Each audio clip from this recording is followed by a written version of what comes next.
రమేష్ అనే వ్యక్తి ఒక మధ్యతరగతి కుటుంబానికి చెందినవాడు.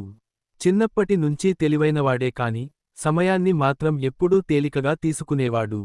ఇంకా టైం ఉంది, రేపు చేసుకోవచ్చు, ఇప్పుడు కాస్త విశ్రాంతి, ఇవే అతని జీవితంలో తరచూ వినిపించే మాటలు.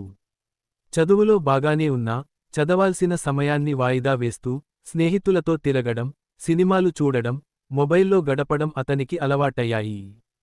తండ్రి సుబ్బయ్య ఒక సాధారణ ఉద్యోగి. ప్రతిరోజూ సమయానికి ఆఫీస్కు వెళ్లడం, ఇంటికి వచ్చాక పిల్లలకు పాఠాలు చెప్పడం అతని నిత్యకర్తవ్యాలు.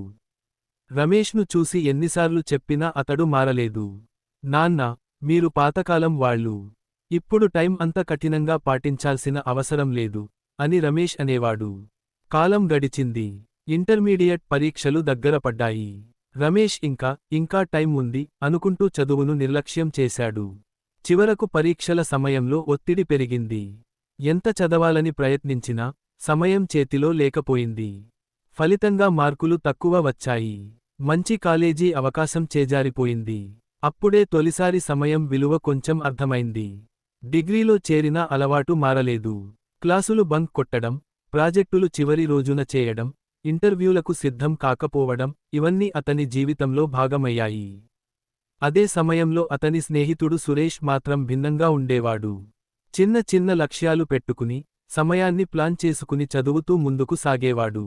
డిగ్రీ పూర్తయ్యేసరికి సురేష్కు మంచి ఉద్యోగం వచ్చింది. రమేష్ మాత్రం ఇంకా ప్రయత్నాల్లోనే ఉన్నాడు. ఇంట్లో పరిస్థితులు మారాయి. తండ్రి ఆరోగ్యం బాగా లేకపోవడం ప్రారంభమైంది. వైద్య ఖర్చులు పెరిగాయి.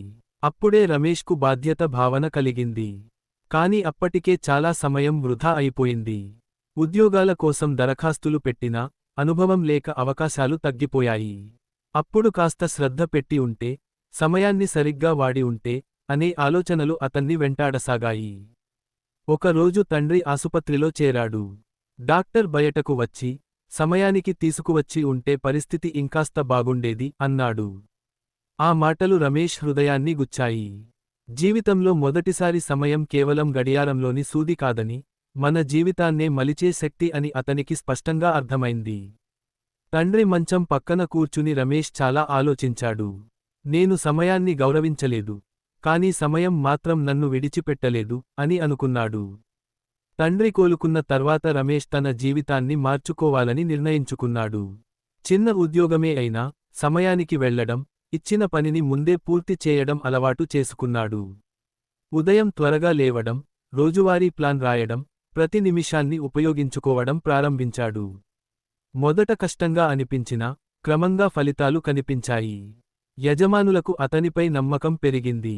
కొత్త అవకాశాలు వచ్చాయి. కొన్నేళ్లలోనే అతడు మంచి స్థాయికి చేరాడు. ఒకరోజు తన పాత స్నేహితులను కలిసినప్పుడు, వాళ్లు ఆశ్చర్యంగా చూశారు. నువ్వు ఇలా మారిపోయావా అని అడిగారు.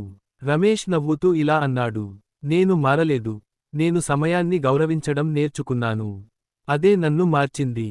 అప్పటినుంచి రమేష్ తన జీవిత అనుభవాలను పిల్లలకు, యువతకు చెప్పడం మొదలుపెట్టాడు. డబ్బు పోతే మళ్లీ సంపాదించవచ్చు. అవకాశాలు చేజారినా మరోసారి రావచ్చు. కానీ సమయం పోతే అది తిరిగి రాదు. ప్రతి నిమిషం నీ జీవితంలో ఒక పేజీ. దాన్ని వృధా చేస్తే, నీ కథే అర్థం లేకుండా మారుతుంది అని చెప్పేవాడు. ఆ రోజు నుంచి రమేష్ గడియారం చూసిన ప్రతిసారి ఒకటే గుర్తు చేసుకునేవాడు. సమయం మన కోసం ఆగదు, కాని మన జీవితాన్ని మాత్రం నిర్మించగలదు. చిన్న చిన్న మెరుపులు నీతి. సమయాన్ని గౌరవించినవాడే జీవితాన్ని గెలుస్తాడు. ఈ రోజు వృధా చేసిన సమయం, రేపటి పశ్చాత్తాపం అవుతుంది.